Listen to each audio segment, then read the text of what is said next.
Doctor Anbumani Ramadoss அவர்களாலும் action king என்று அழைக்கப்படுகின்ற நம்முடைய மாநில பொதுச் செயலாளர் அண்ணன் ஏகேஎம் அவர்கள் உரையாற்றுவார்.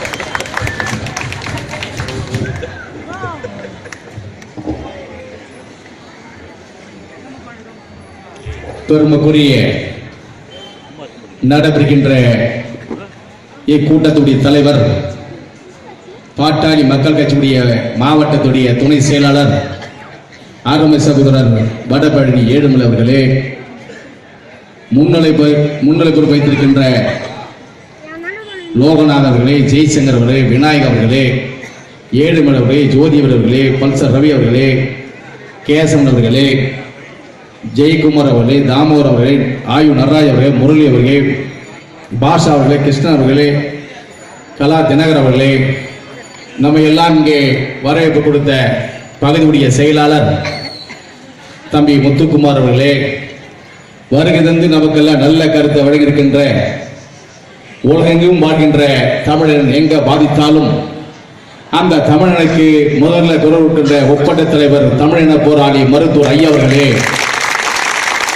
வருகை தந்து நமக்கு எய்ச்சுரை ஆற்றுகின்ற பாட்டாளி மக்கள் கட்சியுடைய இளைஞர் சங்கத்துடைய தலைவரும் முன்னாள் மத்திய அமைச்சரும் நாடாளுமன்ற உறுப்பினர் அருமை அண்ணன் மாண்புமிகு அன்புமணி ராமதாஸ் அவர்களே, வருகை தந்திருக்கின்ற முன்னாள் சட்டப்பேரவை உறுப்பினரும் பாட்டாளி மக்கள் கட்சியுடைய தலைவர் அருமை அண்ணன் ஜி கே அவர்களே, ஜெயராமன் அவர்களே, தயாளன் அவர்களே, வெங்கடேஷ் அவர்களே, வினோத் நாடார் அவர்களே, இங்கே வருகை தந்து கருத்து வழங்கிய துணைத் தலைவர் சீனிவாச ஐயங்கார் அவர்களே, வருகை தந்திருக்கின்ற ரமேஷ் நாயுடு அவர்களே, அருமை சகோதரி அவர்களே, வருகை புரிந்திருக்கின்ற மாவட்டத்துடைய பொறுப்பாளர்கள்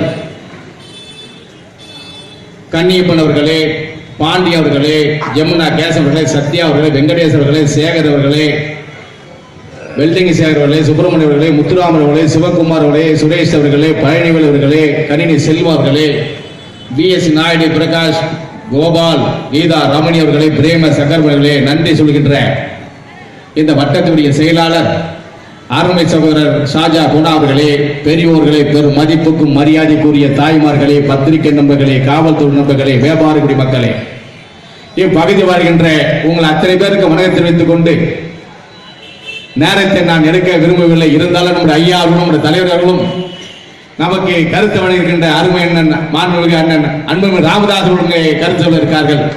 இருந்தாலும் ஒரே ஒரு நிமிடத்தை நான் சொல்ல வேண்டும். இன்றைய தமிழகத்தில் அரசியலுடைய சூழ்நிலை, இன்றைய தமிழகத்துடைய அரசியல் சூழ்நிலை, தமிழகத்திற்கு ஏழையாக மக்கள் அன்றாடம் பார்த்துக் கொண்டிருக்கார்கள். அரசியல் சூழ்நிலையை பார்த்துக் கொண்டிருக்கார்கள். நாங்கள் ஆண்டவர்கள் ஆண்டு கொண்டவர்களை குறை சொல்ல விரும்பவில்லை, ஆளை துடிப்பவர்கள் குறை சொல்லவில்லை, எங்களுடைய கருத்தை சொல்லுகின்றோம். பாட்டாளி மக்கள் கட்சியுடைய நிறுவனத்தில் மருத்துவர் அவர்கள் அன்றாடம் தமிழகத்துடைய பிரச்சனையை, மக்கள் பிரச்சனையை அன்றாடம் செய்தித்தாளில் தொலைக்காட்சி சொல்கின்ற ஒரே தலைவர் மருத்துவர் ஐயா அவர்கள். எதை பற்றியும் கவலைப்படுவதில்லை, யாரை பற்றியும் கவலைப்படுவதில்லை. என் மனதில் என்ன தோன்றுகிறதோ அதை சொல்கிறேன் என்று சொல்கிற ஒரே தலைவர் தமிழகத்தை இன்றைக்கு மருத்துவர் ஐயா அவர்கள் தான். ஆனால் மாண்புமிகு மறைந்த முன்னாள் முதலமைச்சர் அம்மையா அவர்கள் இறந்த பிறகு இன்றைக்கு ஒரு ஆண்டு காலத்திலே 3 முதலமைச்சரை பார்த்து விட்டோம். ஆட்சிக்கு வந்து ஒரு ஆண்டு காலத்திலே 3 மாதத்தை அண்ணன் சொல் 3 மாதத்தை 3 முதலமைச்சரை பார்த்து விட்டோம். தொடர்ந்து என்ன நான் வரவேற்கின்றேன். 3 முறை 5 முதலமைச்சர் கடந்த 5 ஆண்டு காலத்தில் 50க்கும் மேற்பட்ட அமைச்சர்கள் வந்தார்கள். இப்போது இந்த 4 ஆண்டு காலத்தில் கிட்டத்தட்ட இருப்ப அத்தனை பேரும் முன்னாள் முதலமைச்சர் போடுவதற்கு தமிழக அரசாங்கத்தில் இருக்கின்ற ஒவ்வொரு முடிவெடுத்திருப்பார்கள். ஆனால் இன்றைக்கு கடந்த வாரம் சட்டமன்றத்தை கூட்ட வேண்டும், உடனடியாக முதலமைச்சர் அவர்கள் பதவி வைத்த பிறகு கவர்னர் அவர் உடனடியாக சட்டமன்றத்தை அவர் அந்த சட்டமன்ற உறுப்பினர்களை அந்த கட்சிக்கு எத்தனை பேர் இங்கே ஆதரிக்க வேண்டும் தெரிவிக்க வேண்டும் சொன்னார்கள். சட்டமன்றம் கூடியது, எதிர்கட்சி தலைவர் சென்றார்கள், ஆளுங்கட்சி தலைவர்கள் சென்றார்கள், அமைச்சர் அவர்கள் சென்றார்கள், சட்டமன்றத்தில் சென்றார்கள், பத்திரிகைலாம் பார்த்து கொண்டு இருந்தார்கள், தொலைக்காட்சியிலே லைவாக ஓடிக்கொண்டிருந்தது. அப்போது முன்னாள் அமைச்சரும் முன்னாள் துணை முதல்வரும் திராவிட முன்னேற்ற கழகத்துடைய செயல் தலைவர் அருமை சகோதரர் ஸ்டாலின் அவர்களும் அன்றைக்கு சபாநாயகரிடம் கேட்டார். என்ன கேட்டார்? நம்பிக்கையில்லா தீர்மானம் வருவது தள்ளி வைக்கலாம் என்று கேட்டார். நியாயம்தான், நான் வரவேற்கின்றேன். நீங்க கேட்டது நியாயம்தான்.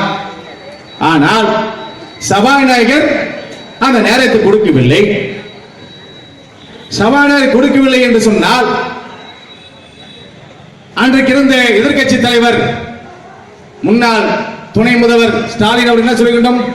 நாங்கள் புறக்கணிக்கின்றோம், இந்த அவையை விட்டு வெளியேறுகின்றோம் சொல்லி பத்திரிகை சொல்லிவிட்டு வந்துவிட்டால் மக்களுக்கு நல்லது செய்திருக்கும். மக்கள் அத்தனை பேர் பாராட்டியிருப்பார்கள்.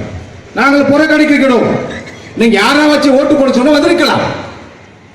ஆனால் அது சொல்லாமல் அவங்களுடைய சட்டமன்ற உறுப்பினர்கள் இருக்கில ஏறி சபாநாயகர் சட்டையை பிடித்து கிழித்து சபாநாயகர் சேரில் உட்கார வேண்டும், நாற்காலி உட்கார வேண்டும் ஆசைப்பட்டுக் கொண்டிருந்தார்கள். என்ன வெட்கக்கேடு!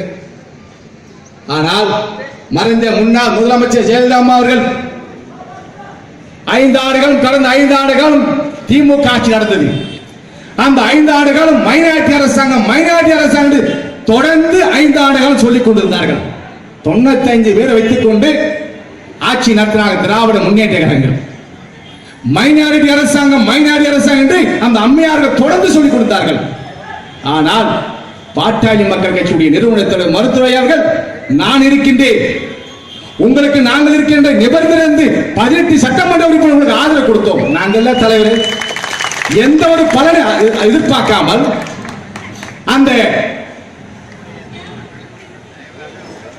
பாட்டாளி மக்கள் கட்சியுடைய மருத்துவர் ஐயா அவருக்கு யாருக்கும் பயப்பட மாட்டார், கவலைப்பட மாட்டார். 5 ஆண்டு காலம் பாட்டாளி மக்கள் கட்சியுடைய தயவால 5 ஆண்டு காலம் முதலமைச்சர் இருந்தீர்கள். இதுல தலைவர் எதிர்பார்த்தாரா? அப்போது அந்த அம்மா சொல்லிக் கொடுத்தார்கள், மைனாரிட்டி அரசாங்கம் எப்ப பாரு மைனாரிட்டி கேவலம் பேசிக் கொண்டார்கள். தலைவராக இருக்கின்ற மருத்துவரை அவர்கள் கட்சியுடைய சட்டமன்ற உறுப்பினர்கள் எதையும் எதிர்பார்க்காமல் 5 ஆண்டு காலம் நாங்கள் உங்களுக்கு ஆதரவு கொடுத்தோம். ஆனால் நீங்கள் என்ன சொல்லிக்கணும்? கவர்னர் சொன்னார் உடனடியாக சட்டமன்ற கூட்டம் சொன்னார்கள். நீங்க என்ன சொன்னீங்க? கவர்னர் சொல்வதற்கு உடனே சட்டமன்ற கூட்டம் முதல்வர் தேர்வு செய்ய வேண்டும். நீங்க ஐயா சொன்னீங்க உடனே சட்டமன்ற கூட்டம் வேண்டும், முதலமைச்சர் தேர்வு செய்ய வேண்டும். நீங்க தான் சொன்னீங்க. ஆனா சட்டமன்றம் வந்தவருக்கு ஏன் ஒரு வாரம் தள்ளி வைக்கலாமே கவர்னர் சொல்லிவிட்டார். எதுக்கு? சபாநாயகர் சொன்னா வெளியே வந்திருக்கணும், அதான் கௌரவம்.